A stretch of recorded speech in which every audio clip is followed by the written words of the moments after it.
तुमचा सेटचा जो PYQ सेशन आपण कंटिन्युअसली सुरू केले आहेत, तर सेटच्या PYQ सेशनमधलं आपण काय करत आहोत, डाटा इंटरप्रिटेशन आपण कंटिन्युअसली घेत आहोत. वेगवेगळ्या म्हणजे जेवढे तुमचे PYQs आलेले आहेत ते आपण PYQs रोज घेत आहोत. वेगवेगळ्या प्रकारचे क्वेश्चन्स आहेत, आपण त्याला रोज टॅकल करायचं शिकतोय.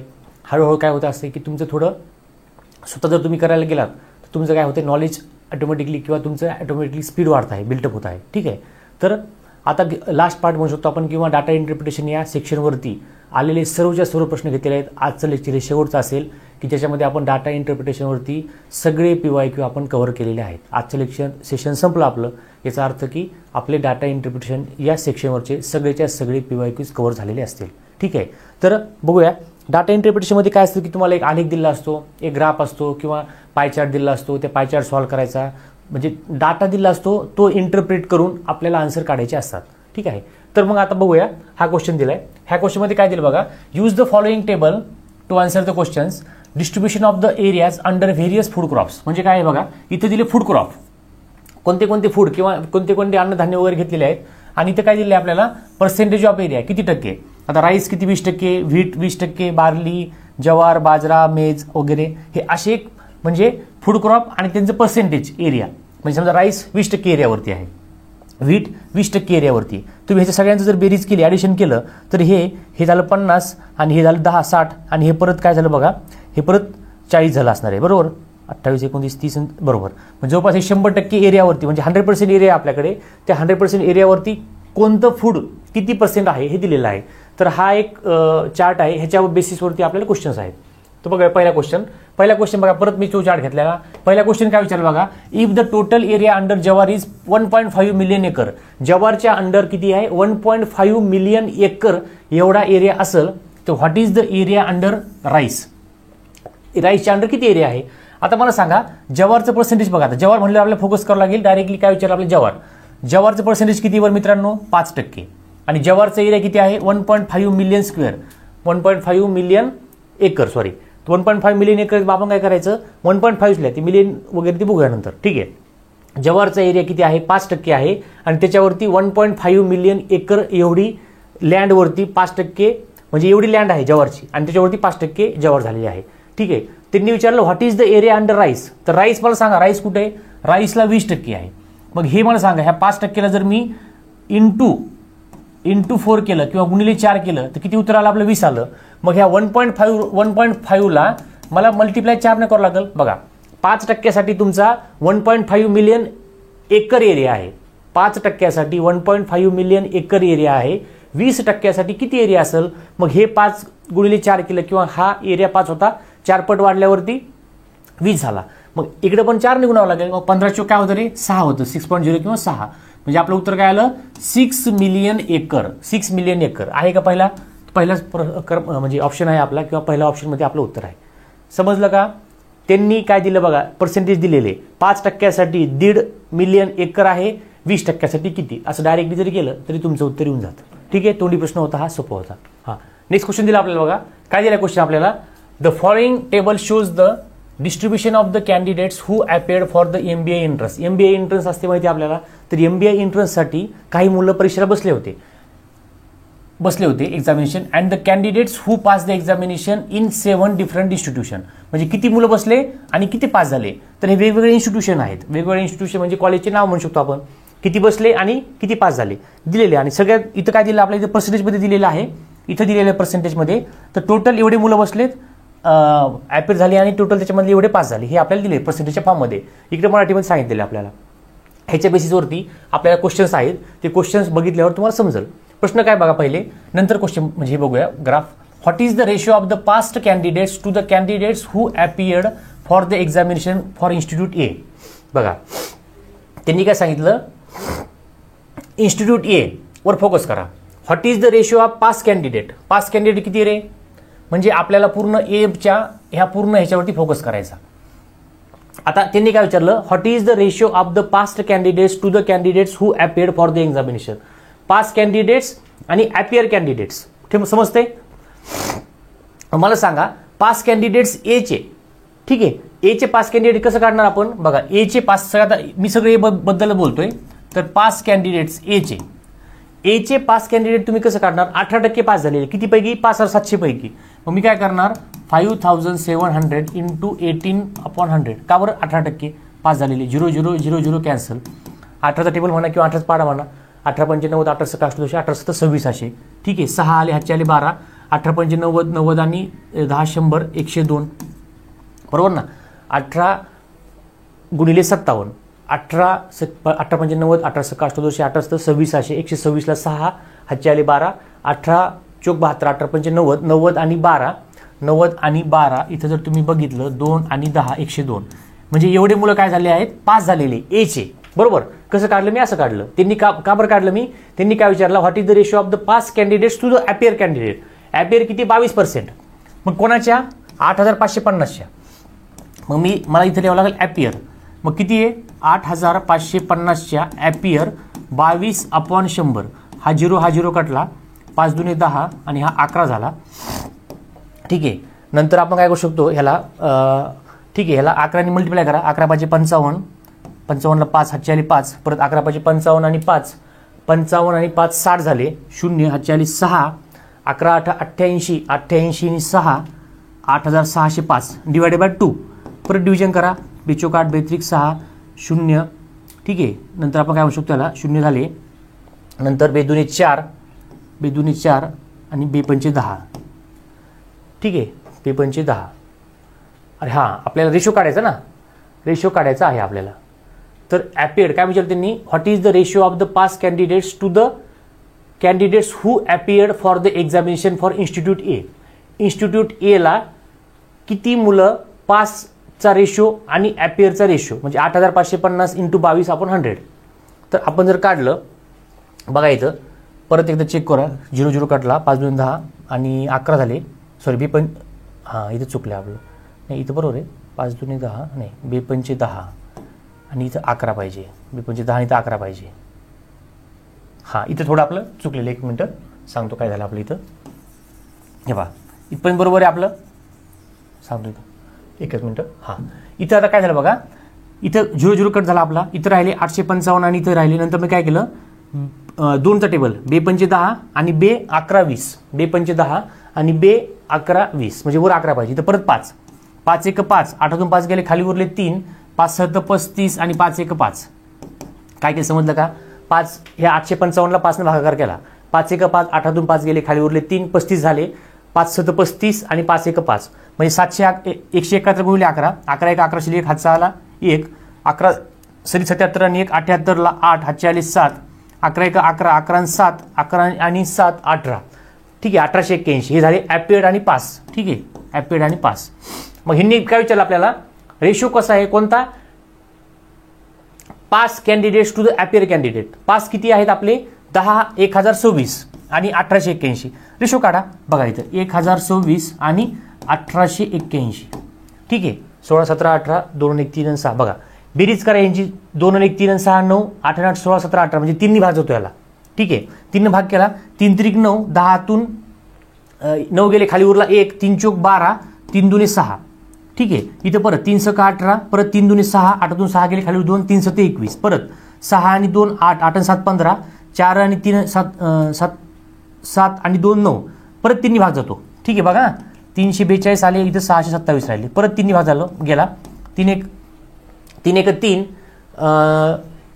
3 1 3 परत 3 1 3 परत एकदा परत 3 चोक 12 परत 3 दुने 6 0 3 9 27 ठीक आहे तर पुढे काय झाले 114/209 किंवा 114/209 जर तुम्ही 19चा पाडा म्हणला ठीक आहे 19 तर 19 किंवा 19 6 जा 114 म्हणजे इथे 6 आले इथं 209/1 म्हणजे 209 ला 19 पर डिवाइड करा 19 1 जा 1 म्हणजे 19 1 उरला 20 मधून 19 गेला 1 उरला परत 1 उरला पण 91 जा 1 म्हणजे 19 1 19 म्हणजे 6/11 किंवा 6/11 ऑप्शन नंबर सी आलेलं आपलं ऑप्शन नंबर आपलं सी आलेला आहे समजतंय का तर हे ऑप्शन नंबर सी आपण सॉल्व्ह केले ठीक आहे नेक्स्ट क्वेश्चन काय दिलं आपल्याला त्याच्याच बेसिसवरती प्रश्न आहे ठीक आहे what is the percentage of the pass candidates among the candidates who appeared in institute B and C together बघा प्रश्न काय आहे what is the percentage of the pass candidates among the candidates who appeared in institute B and C B आणि C वरती focus करा फक्त. आता बी आणि सी बद्दल विचारलंय. What is the percentage of the pass candidates. Pass candidate किती B आणि सीचे बघा, दोघांची मिळून बेरीज किती झाली 17 आणि 30 झाली, 30%. What is the percentage of the pass candidates among the candidates who appeared in institute B and C together. त्यांचं काय म्हणणं आलं की समजा what is the percentage of pass candidate, असे बी आणि सीचे मिळून एकत्र पास कॅन्डिडेट किती असतील, ठीक आहे, who appeared in the institute B and C together. मग पहिले हे काढा पर्सेंटेज, ठीक आहे. मग आता कसं काढलं आपलं बघा, 5700 अपॉन 100. कसं केलं मी, हे 5700 टोटल मुलं पास झालेले आहेत, ठीक आहे. त्याच्यात हे दोघांची बेरीज किती झाली, 7 3 10, 1 1 2 30 झाली. म्हणजे 5700च्या 30% ते उत्तर काढायचं आपल्याला. हा 0 कटला, हा 0 कटला, ठीक आहे. 57 गुणिले 30 किंवा हे 0, 3 7 21 ला 1 हातचे आले 2, 3 5 15 आणि 2 17. हे झालं आपलं 1710. हे झालं 1710. हे काय आहे, बी आणि सीचे टुगेदर मिळून पास झालेली मुलं आहेत, बी आणि सीचे टुगेदर. त्यांनी काय विचारलं आपल्याला, what is the percentage of pass candidate among the candidates who appeared in institute B and C together. B and सीचे टुगेदर मिळून म्हणजे ह्यांनी काय विचारलं माहिती आहे बघा परत एकदा, what is the percentage of the pass candidates. Pass कॅन्डिडेटचं पर्सेंटेज आपल्याला काढायचं आहे, ठीक आहे. पहिला प्रश्न डाऊट समजला आपल्याला. कोणाचं, among the candidates who appeared in institute B and C together. ह्यांचं एकत्र पर्सेंटेज किती आहे हे विचारलं आपल्याला. मग आता मला सांगा, मग कसं करणार आपण, तर हे सगळे टोटल किती बघा, म्हणजे त्यांचं म्हणणं आहे सगळे मुलं 5700 आहेत, त्याच्यापैकी 1710 बी आणि सी टुगेदर आहे, ह्यांचं पर्सेंटेज किती आहे, तर असं काढायचं. मग 19 पाडायचं तुम्हाला, 19 सॉरी किंवा 0 कट करून टाका. आता काय राहिलं बघा, ते इथं राहिलं 1710 अपॉन 57 राहिलं, ठीक आहे. मग 19 त्रिक 57, ठीक आहे. 19 त्रिक 57, इथं परत 19चा टिप म्हणला आपण, 19 म्हणजे 19 5 55, 19 14, 19 33, 19 52, 19 9 बघा, 19 9 71 करून बघा, म्हणजे 19 9 हे झाले 90 झाले 90, ठीक आहे. म्हणजे हे झाले 90 आणि झाले 30.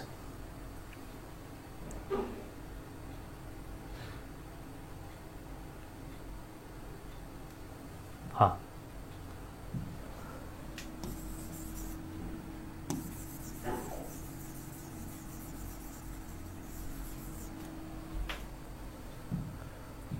इथे काय त्यांनी विचारलं, what is the percentage of the pass candidates among the candidates who appeared in institute B and C together.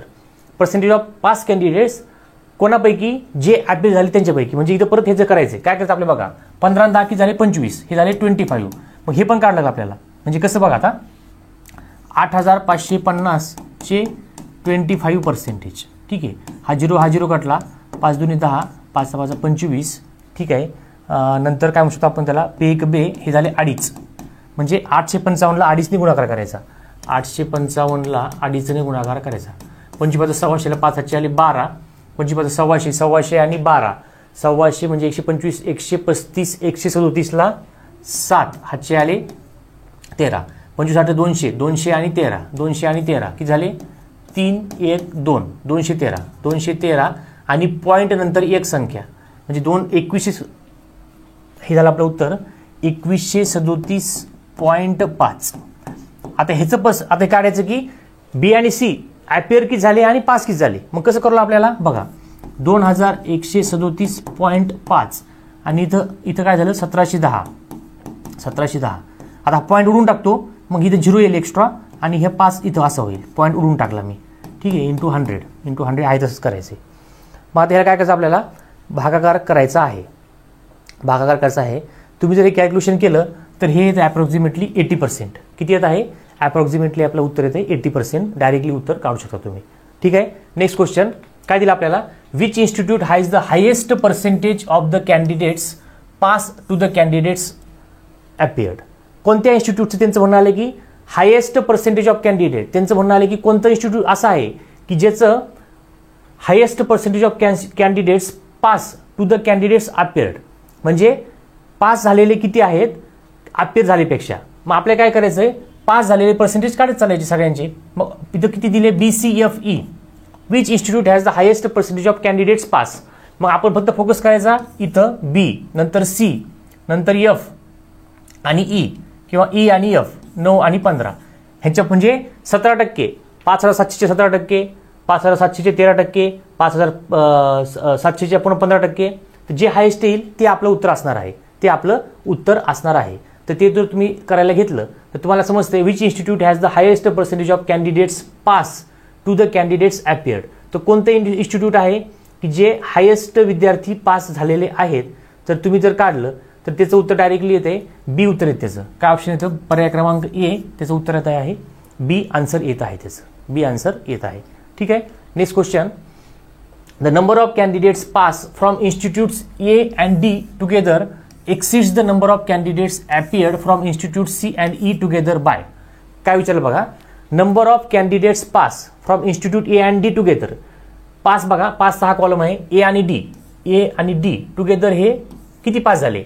Number of candidates pass from institute A and D together exceeds the number of candidates appear from institute C आणि E. C आणि E appeared, C आणि E appeared. समजतं, म्हणजे त्यांचं म्हणणं आलं की ह्याचं पर्सेंटेज काढा एकत्र आणि ह्याचं पर्सेंटेज काढा एकत्र ह्याच्या कंपॅरिझनमध्ये आणि जास्त कोणाचं सांगायचं. मग काय करू आपलं बघा, 18 आणि 16 किती होतात, 34%, 34%. कोणाचे 34% होतात, हे होतात 5700च्या होतात, 5700च्या. 0 कॅन्सल, 0 कॅन्सल. 34 गुणिले 57, ठीक आहे, 34 गुणिले 57 किंवा 34 × 57. करा इकडं, 57 × 34, 4 7 28 ला 8 हातचे आले 2, 4 5 20 आणि 2 22 प्लस 3 7 21 ला 1 हातचे आले 2, 3 5 15, 15 आणि 2 17, 8 3 9 1. उत्तर आलं आपलं 1938. ठीक आहे, उत्तर आलं 1938. त्यांनी काय विचारलं, the number of candidates pass from institute A and D together. A आणि D चे मिळून एकत्र पास किती झालेले, तर एकत्र झाले 1938 पास झाले. नंतर काय विचारलं, हे एक्सिड किती होतात, कोणाला, C आणि E चे टुगेदर अपियर. C आणि E चे टुगेदर अपियर किती झाले, 10 आणि 18 म्हणजे 8550च्या 18%, 8550 18%. 0 कॅन्सल, 0 कॅन्सल. 2 9 18, 2 5 10. ठीक आहे, परत 5 1 5, 8 2 5 गेले खाली 3, 5 7 35, 5 1 5 म्हणजे 9 गुणिले 171, 9 1 9, 9 7 63 ला 3 हातचे आले 6, 9 1 9, 9 आणि 6 15, 1539. हे आलं 1539. मग हे एक्सिड किती होतात, तर वजाबाकी करा. 1938 मोठे का 1539, 1938 मधनं 1539 मायनस करा. 18तून 9 गेले 9, 13तून 4 गेले 9, परत हातचा आले 1, 9तनं 6 गेले 3 आणि 0 ला 0 म्हणजे उत्तर आलं 399. पर्याय क्रमांक C 399. A आणि D चे टुगेदर पास झालेले किती, 1938. C आणि E चे टुगेदर अपियर झालेले किती, 1539. तर ह्यांचा फरक किंवा ह्यांचा डिफरन्स किंवा ह्या गोष्टी किती आहेत, 399 जास्त आहेत. हे आपलं डायरेक्टली उत्तर आपण काढलेलं आहे. ठीक आहे. नेक्स्ट क्वेश्चन, 7 गावामधील 1997 मधील लोकसंख्येचे प्रमाण काय दिले, लोकसंख्या दिले आणि दारिद्र्य रेषेखाली लोकसंख्या म्हणजे टोटल लोकसंख्या किती गावाची एवढी दिलेली आहे आणि मग पर्सेंट दारिद्र्य रेषे म्हणजे ह्या लोकसंख्येचे हे पण पर्सेंटेजमध्ये आहे, हे पण पर्सेंटेजमध्ये आहे. पण मग त्याचा अर्थ कसा समजून घ्यायचा तो आपल्याला क्वेश्चननुसार समजेल. ठीक आहे, बघा काय दिलं, find the population of village Q. Village Q कुठे बघा, इथं ह्याच्यावर फोकस करा. ठीक आहे, find the population of village Q. Sorry, if the population of village M below poverty line म्हणजे आपल्याला एमचं बिलो पॉवर्टी लाईन दिलेलं आहे. एमचं बिलो पॉवर्टी लाईन दिलेलं आहे 12,160. बघा, एमचं बिलो पॉवर्टी लाईन दिलेलं आहे 12,160. समजतंय का, एमचं बिलो पॉवर्टी लाईन म्हणजे आता बघा एमचं 38% किती आहे 12,160. हे बिलो पॉवर्टी लाईन आहे एमचं. मग एम साठीच आता बघा मी काय म्हणतो तुम्हाला, एम साठीच मला 100% पाहिजे असतील, टक्के लिहू नका इथं, तर एक्सची किंमत किती येईल, तर किती येणार. म्हणजे कसं केलं बघा मी, त्यांनी काय दिलं बघा, समजा हे गाव आहे, हे सगळ्यांची बेरीज जर केली ना तुम्ही, ही सगळ्यांची बेरीज 100 येते, सगळ्यांची बेरीज 100 येते. ठीक आहे, समजलं. मग त्या गावामध्ये समजा 100 लोक आहे, 100 पैकी 16 लोक हे आहेत, तर 16 पैकी 38% लोक बिलो पॉवर्टी लाईनचे, 15 पैकी 52% लोक बिलो पॉवर्टी लाईनचे. त्याचा असा अर्थ घ्यायचा. मग त्यांनी काय दिलं आपल्याला, एम साठी बिलो पॉवर्टी लाईनचे लोक 38% आहेत, ज्याचं की प्रमाण आहे 12,160 किंवा 12,160 नंबर आहे, तेवढे लोक आहेत. ठीक आहे, समजलं मला. मग त्यांनी काय, मग आपण काय करायचं, टोटल लोक काढून अगोदर 38% म्हणजे किती झाले, 12,160 झाले असं सांगितलं आपल्याला त्यांनी. मग टोटल लोक काढतो मी अगोदर. मग टोटल लोक काढूया. टोटल लोक कसं काढणार बघा, आता इथे दिलेलं आहे. मग एकची किंमत कसं करणार तुम्ही, 100 गुणिले 12,160 भागिले 38 भागिले 38. 100 गुणिले 12,160 भागिले 38 केलं तर डायरेक्टली तुम्हाला 100% लोक किती असतील, म्हणजे मग पूर्ण हे तुमचं येऊन जाईल. म्हणजे हे 16चा आकडा येऊन जाईल तुम्हाला किती आहे. ठीक आहे, समजलं. आता बघा एकदा काय करलं आपल्याला, 19 पहिले काय करतो 2ने, 1050 1000 19. ठीक आहे, इथे डायरेक्ट कट झाला. 19च्या पाड्याने ह्याला भाग जाईल माझ्या हिशोबाने, त्याशिवाय त्यांनी तसा त्यांनी आकडा दिला नसतो. मग 19 दूने 38, 19 3 76, 19 दूने 38, 19 57, 19 76, 19 5 95, 19 5 95, 19 सख 1400. हां 19 बघ इथं वाटलंच करून बघतो, 12,160, 19 सख 1400, 19 सख 1400, 114. ठीक आहे, 7 उरले 76, 19 चौक 76 आणि 0. उत्तर आलं 640. म्हणजे 50 गुणिले 640 उत्तर आलं. हा 2 0 लिहून काढले. 5 चौक 20ला 0, हातचे आले 2, 5 सख 30 आणि 2 32. उत्तर आलं आपलं 32,000. उत्तर काय आलं आपलं 32,000. म्हणजे हे 32,000 काय माहिती का, हे 32,000 म्हणजे हे 16% लोक आहेत. समजलं का कसं केलं मी. त्यांनी काय दिलं तर आपल्याला 38% लोक बिलो पॉवर्टी लाईनचे म्हणजे 12,160 आहे बरोबर. मग 100% लोक किती असतील, तर 100% लोक असतील 32,000. 100% लोक असतील 32,000. मग 100% जर 32,000 असतील तर मला काय म्हणायचं, 100% 32,000 आले रे आले, बरोबर आले. मग त्यांनी काय विचारलं, find the population of village Q if the population of village M. Population of village Q काढायचं. म्हणजे बघा आता 16%ला, आता इथं बघा आता आपलं उत्तर येणार 16%साठी 32,000 आहे. 16%साठी 32,000 आहे. तर 11% पॉप्युलेशन ऑफ क्यू 11%साठी किती, मग परत क्रॉस मल्टिप्लिकेशन. म्हणजे काय ना बघा इथं 11 गुणिले 32,000 भागिले 16. ठीक आहे, मग परत 11 गुणिले 16 1 16 16 2 32 1 2 3 0. म्हणजे बघा 1 2 3 0 0 0 0 11 दुने 22. उत्तर आलं आपलं 22,000. पर्याय क्रमांक सी. पर्याय क्रमांक सी. कसा काढला, find the population of village Q. क्यूचं पॉप्युलेशन पाहिजे आपल्याला, जे की दिले 11% मध्ये, आणि यमचं बिलो पॉवर्टी लाईनचं 38% मध्ये दिले. यमचं बिलो पॉवर्टी लाईनचं 38%चं एवढं आलं, तेवढं समजलं. मग यमचं पूर्ण किती असलं पाहिजे पॉप्युलेशन, 38% म्हणजे एवढे, 100% म्हणजे किती 32,000. म्हणजे यमचे 100% झाले 32,000. पण यमचा पार्ट किती आहे, फक्त 16%चाच पार्ट आहे. मग यमचा 16%चा पार्ट 32,000ला इक्वेट केला, आणि क्यूचा आपल्याला 11%चा पार्ट म्हणजे किती तो काढायचा. तर उत्तर आलं आपलं 22,000. म्हणजे 22,000 लोक पॉप्युलेशन असणार आहे, किंवा 22,000 लोक असतील कोणाचे, क्यूचे. ठीक आहे, तसा प्रश्न दिला. Next, if the population of the village P in 1997. आता हे काय सगळा मॅप, हा सगळा ग्राफ आपल्याला 1997 दिलेला आहे, त्याच्यामुळे ते कन्फ्यूज होऊ नका. परत 1997 किती, 98 किती, काही कन्फ्यूज होऊ नका. 97चं सगळं दिलंय.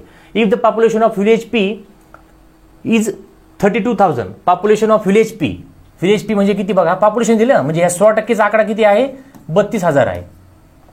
Population of the village P 32,000. Then what will be the population of व्हिलेजियन.